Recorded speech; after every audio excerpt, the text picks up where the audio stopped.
of the Bully, Chapter 9. Bradley Chalkers, what are you doing out of class?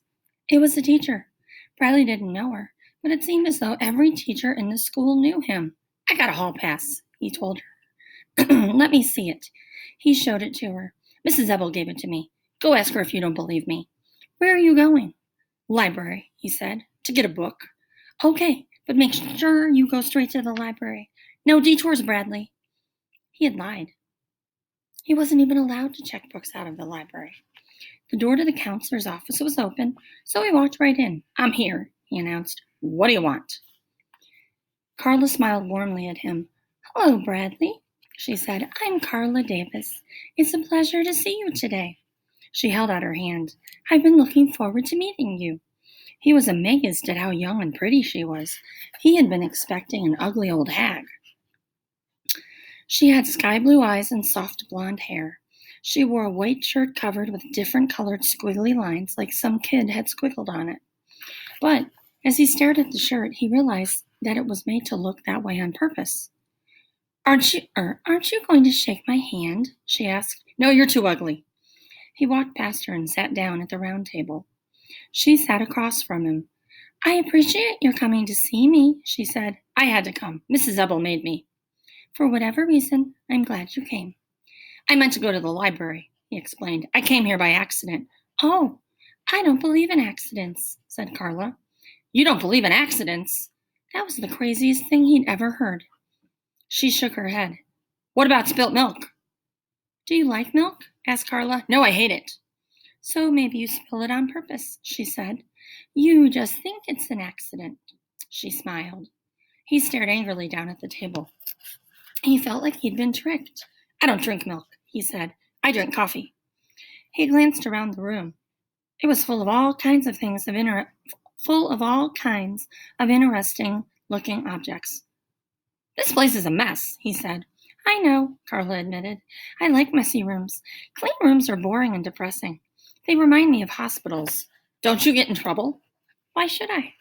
He didn't know the answer to that, but he knew that if his room was this messy, he'd get in trouble. I didn't do anything wrong, he declared. Nobody said you did.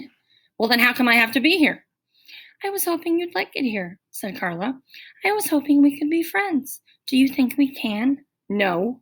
Why not? Because I don't like you. I like you, said Carla. I can like you, can't I? You don't have to like me. He squirmed in his seat. I was hoping you'd be able to teach me things, said Carla. You're the teacher, not me. So? That doesn't matter.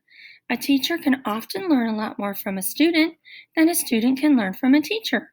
I've taught Mrs. Ebel a lot, Bradley agreed. Today I taught her geography. What do you want to teach me? Carla asked. What do you want to know? You tell me, said Carla. What's the most important thing you can teach me? Bradley tried to think of something he knew. The elephant's the biggest animal in the world, he said, but it's afraid of mice. I wonder why that is, asked Carla. Because, said Bradley, if a mouse ran up an elephant's trunk, it would get stuck, and then the elephant wouldn't be able to breathe, and so it would die. That's how most elephants die. I see, said Carla. Thank you for sharing that with me. You're a very good teacher. He suddenly felt like he'd been tricked again. He didn't want to share anything with her. He hated her. What else do you want to teach me? She asked. Nothing, he said coldly. You're not supposed to talk in school. Why not? It's a rule. Like no sticking gum to the water fountains. Well, in this room there are no rules, said Carla. In here, everyone thinks for himself. No one tells you what to do. You mean I can stick gum in the water fountain? You could, except I don't have a water fountain. Can I break something? He asked. Certainly. He looked around for something to break, then caught himself in time. It was another trick. He'd break something, and then get in trouble, and nobody would believe him when he said that she had said there were no rules. I'm not in the mood. All right, but if you ever are in the mood, there are a lot of things you can break, things I like very much, and things that other children use. I will, he assured her. I know karate. He raised his hand sideways over the table. I can break this table in half with my bare hands. I'd hate to see you hurt your hand. Nothing ever hurts me, he told her. I've broken every table in my house, he declared. The chairs, too. Call my mother if you don't believe me. I believe you, said Carla.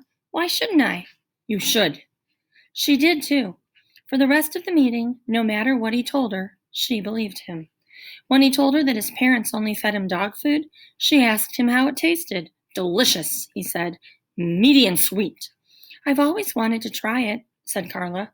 When he told her that the president had called him last night on the phone, she asked what they talked about. Hats, he said right away. Hats? What did you say about hats?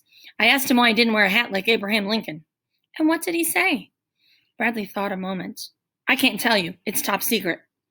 Near the end of the discussion, Carla gave him a piece of construction paper and asked him if he wanted to draw a picture. He chose a black crayon from the big box of crayons and stayed with it the whole time. He scribbled wildly all over the paper. Carla leaned over it to look at. That's very nice, she said. It's a picture of nighttime, he told her. Oh, I thought it was a picture of the floor of a barber shop after someone with black curly hair got his hair cut. That's what it is, Bradley declared. That's what I meant. It's very good, said Carla. May I have it? What for? I'd like to hang it on my wall. He looked at her in amazement. You mean here? Yes. No, it's mine. I was hoping you'd share it with me, said Carla. It costs $1. It's worth it, said Carla, but I only want it if you're willing to share it. No, he said. Okay, but if you ever change your mind, I'll still want it. You can make me give it to you, he suggested. No, I can't. Sure you can. Teachers make kids do things all the time. Carla shook her head. It was time for him to return to class. I've enjoyed your visit very much, said Carla. Thank you for sharing so much with me. She held out her hand. He backed away from it as if it were some kind of poisonous snake. Then he turned and hurried out into the hall. When he got to Mrs. Ebble's class, he crumpled his picture into a ball and dropped it in the wastepaper basket next to his desk. That's the end of Chapter 9. So what do you think would be a good title for Chapter 9, after having Bradley go to see Carla for the first time? Chapter 10. Bradley sat at his desk in the back of the room, last seat, last row. He felt safe there. The counselor had scared him. She was even worse than he had imagined. He looked at Jeff, who smiled at him, and then returned to his work. Bradley was glad Jeff was his friend. Jeff and me are a lot alike, he thought. We're both smart. We both hate the counselor.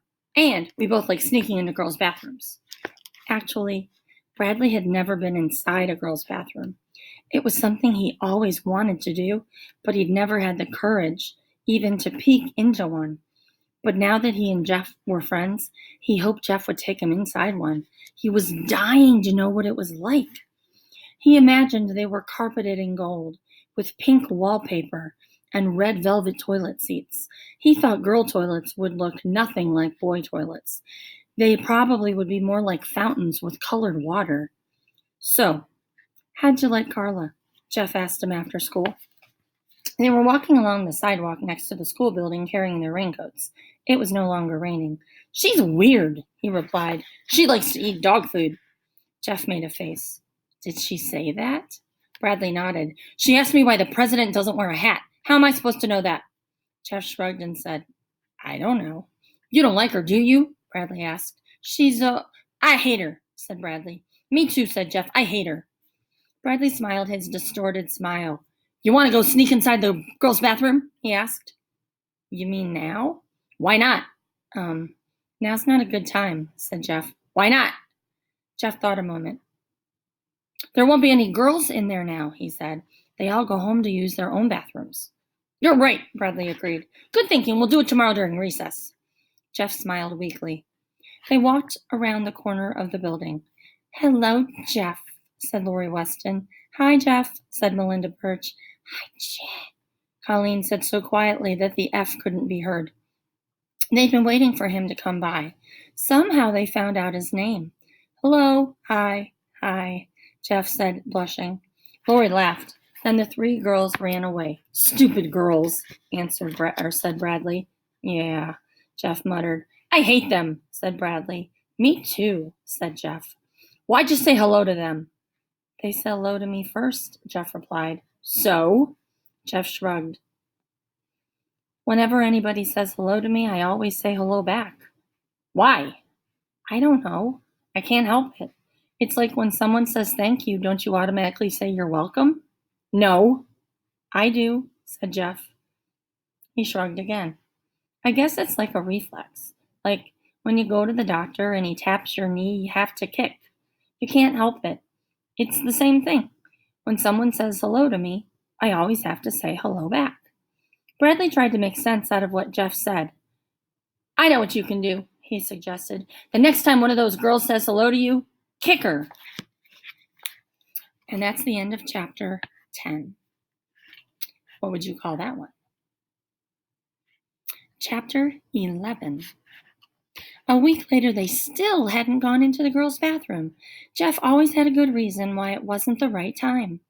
Recess was the wrong time because it would be better to wait until after lunch, after the girls had eaten.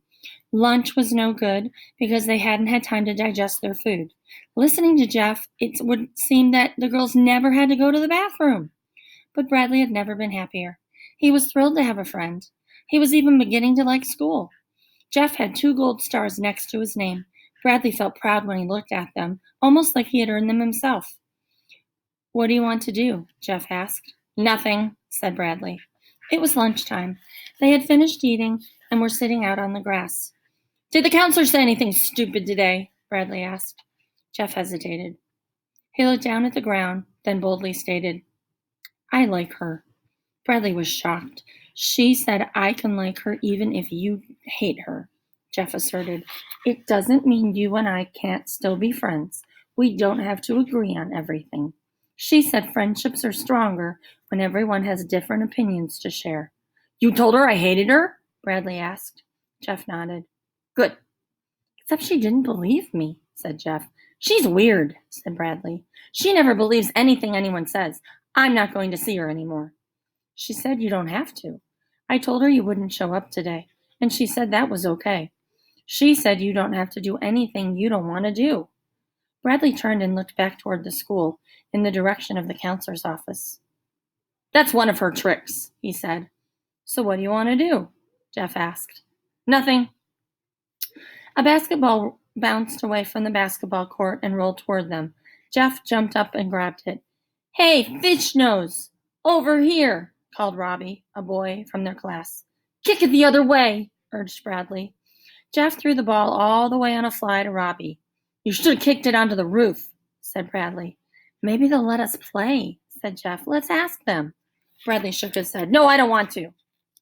Jeff watched the boys play basketball for a moment, then sat back down with Bradley. Uh-oh, said Bradley. Here come the girls. Try not to say hello to them.